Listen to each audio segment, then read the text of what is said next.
This lawn needs a chair.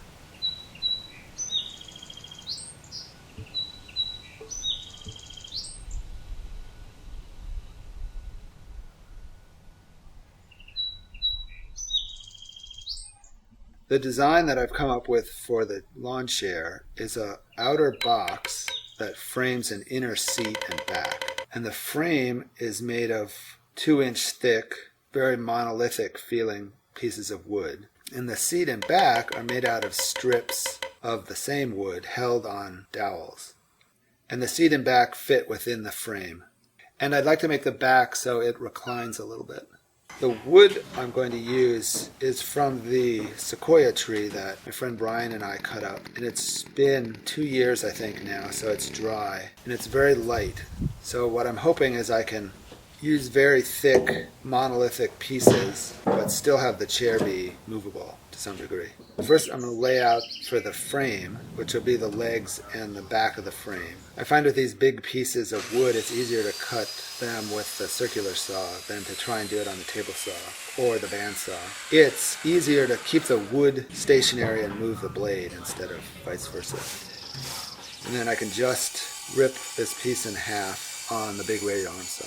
I'm going to make the sides out of 2 pieces cut from the same piece of wood, mostly because my planer will only take up to an 18-inch wide piece, and I want the sides to be taller than that. The other reason is I'm going to have some holes in that piece, and if I cut it in the right place, I can get to those holes with the bandsaw and then glue it back together again. When joining this, one of the pieces is wider than my joiner, and I had heard, I'd never seen it done, but I'd heard you can joint a piece of wood that's wider than your joiner just by letting it hang out one side, and then you flip it around and you joint the other side of the same face. And it actually seemed to work pretty well. It wasn't pretty, but I got it flat enough to put through the planer.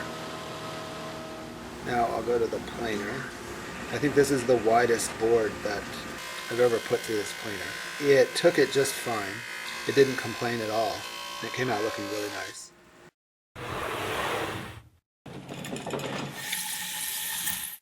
And I'll clean up the sides on the table saw to get the 2 sides perfectly parallel with each other. Now I can cut out the pieces for the sides and the back of the chair. I can start to lay out the shapes of the sides. I'm going to have 3 holes in the upper section, and then I'm going to cut out a central piece to make the legs. And I need to figure out where the dowels to hold the seat and back are going to go. So now I'm just trying to lay out what the shape of each side is going to be, and I have my little drawing, but that's as big as I can print it, so I kind of have to make it up here on the piece of wood.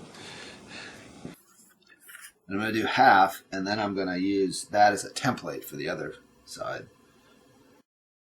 This doesn't need to be real precise because it's not going to fit with anything, and it's not going to line up with anything visually much, so it just has to look good. It just has to feel about right. So I can just sketch it on here.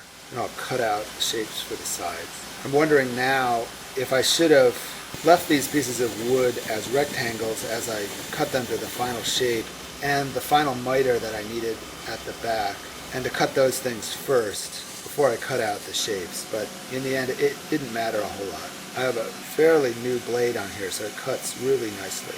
It feels almost like there isn't a piece of wood there. You're just kind of moving something around under the blade. There's very little resistance when pushing against the blade. That's the top section to the first side. So my 2 pieces go together. Just have to flip it around. So you can see how I needed to gain access to the holes by cutting the side in half, but it fits back together again perfectly. Then I'll sand those curved sections on the spindle sander for some of the tighter curves onto a smaller spindle. And if I clamp the 2 pieces together, I can sand the seam between the top and bottom, so that that line is perfect. Now that I have one side done, I can trace it onto the other side and then just cut out the second side based on the first side. And then back to the bandsaw for more cutting. Now I can trim up the sides and get the final dimension set. Here I'm working on the back, then cutting that to a rough width. I decided the back could be the height of the lower section of the sides, so I just set the fence on the table saw to that distance. Then I based the shape of the legs on the back based on the sides, so I could use one of the sides to make that angle in the curves.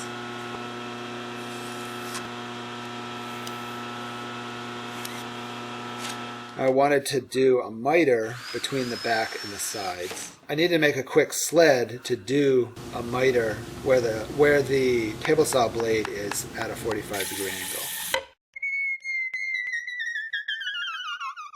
But stopping and taking the time to make the sled was well worth it because it made doing the cuts quick and safe. Then I used some biscuits and glued the lower section to the upper section of the sides. I found that I like to always check with biscuits whether the two pieces actually go together before I glue. And this was a really easy glue up. It's just a straight butt joint. So I have the sides and the back pretty close. And it's time to start making the seat and the back. So I need another small piece of wood. I basically cut this one in half just to make it more manageable. You can see the board has dried kind of curved, so I wanted to cut that off before I started to joint the piece so that I wouldn't lose too much material.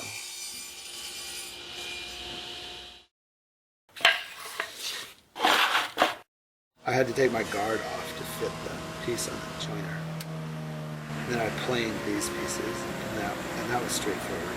I decided for the seat and the back pieces I should make some templates to trace onto the piece of wood that I was going to use. So I cut those out in the bandsaw and then sanded them on the spindle sander.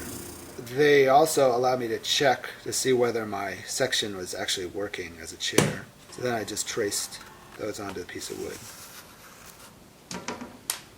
So after three tries, I finally have a pattern. So now I just have to trace it on the wood and cut it out. Hopefully it'll be that easy.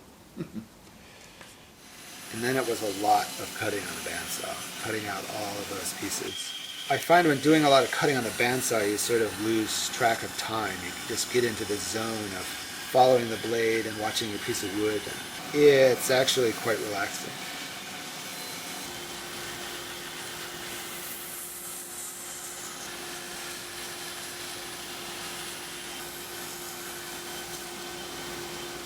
You can see my pile of cut off pieces there on the floor.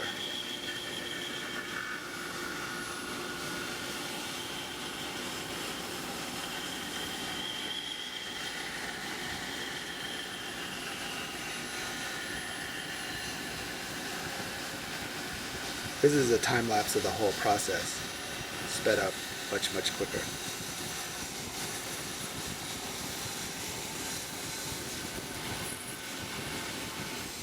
Then these needed to be sanded, and doing the convex curves was easy on the disc sander. It's really quick, and I could sand right up to the line. And for the concaved curves, I needed to use the spindle sander again. My dust collection at this end of the shop isn't quite set up fully, so it's a little dusty. The next thing I did was to make the big dowels that are going to hold all of the seat and back pieces together. So I used some of the scrap pieces of wood from the other parts of the project, and I cut the corners off and set it up in the lathe. I started with a piece that was much longer than I really needed, just so I would have some extra. And it's a really boring spindle. It's just a dowel. I think it's 2 inches in diameter, I think was what I did. I don't have a good gouge for doing spindle work, so I just used my bowl gouge, which works okay. There wasn't much material to get rid of, so it went pretty fast. Then I used my scraper just to smooth out the surface. I did some depth gauges to get the diameter right and some sanding.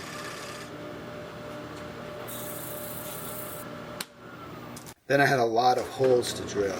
Each seat piece and each back piece needed 2 holes drilled in it to take the dowel, for the dowel to go through, which made a lot of chips.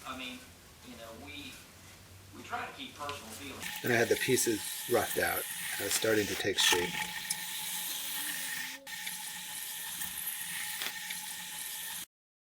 in the moment of truth to see if it's actually going to work and look like a chair.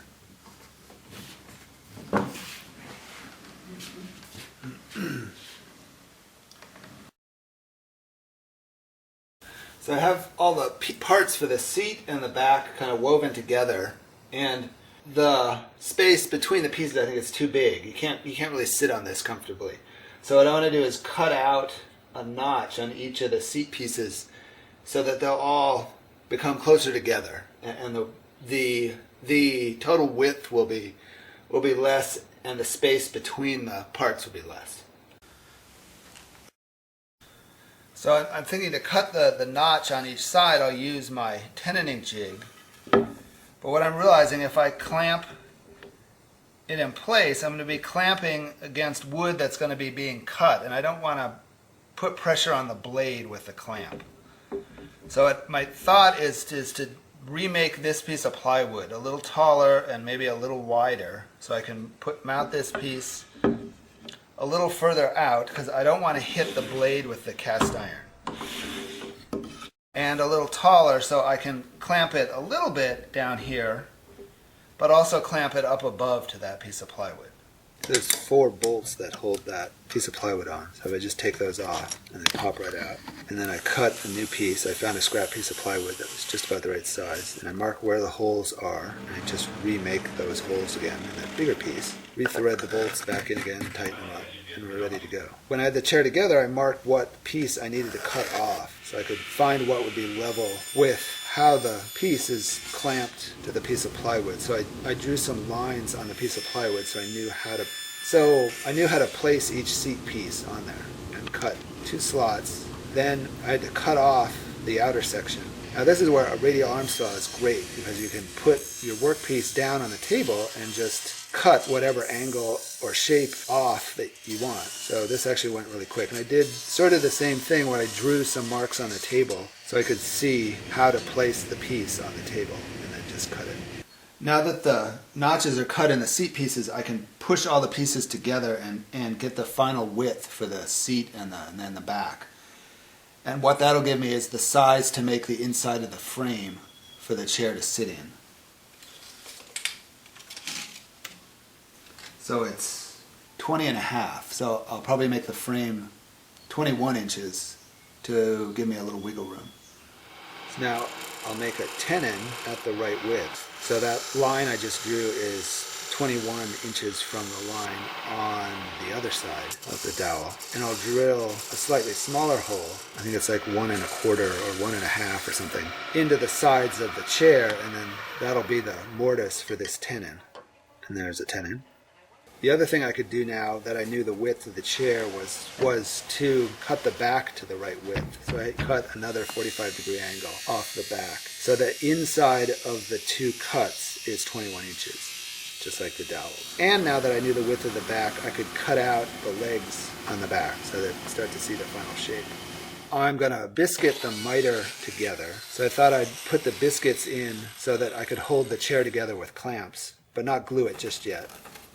I also had to drill the mortises for the tenons and the dowels. So I figured out where those go and drilled those. And with that, I can put all the pieces together and hold it together with clamps and see if it's working.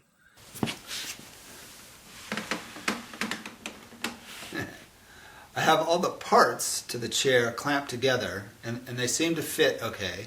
So what I want to do now is the final work on the pieces. And one of the things I'd like to do is to round over all of the edges that you touch when you sit in the chair. So the sides of the arms and the sides of the rails that you sit and lean against. I'd like to do sort of a final sanding on everything. And it'd be nice to put finish on some of the pieces where it's difficult to reach when the chair is put together. So we're into the final stretch.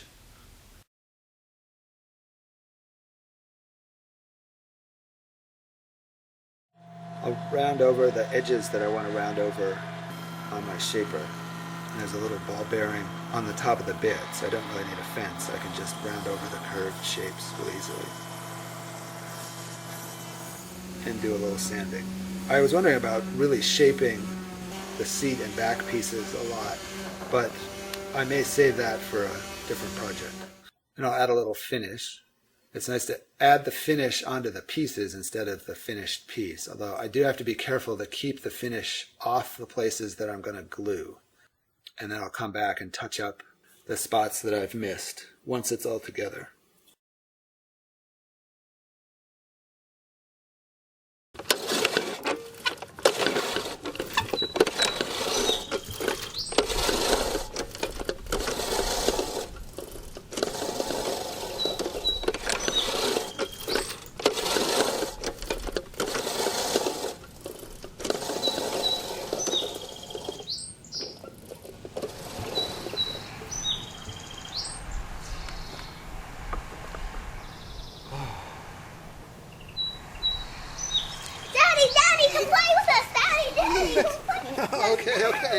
Okay. Let's go. Okay.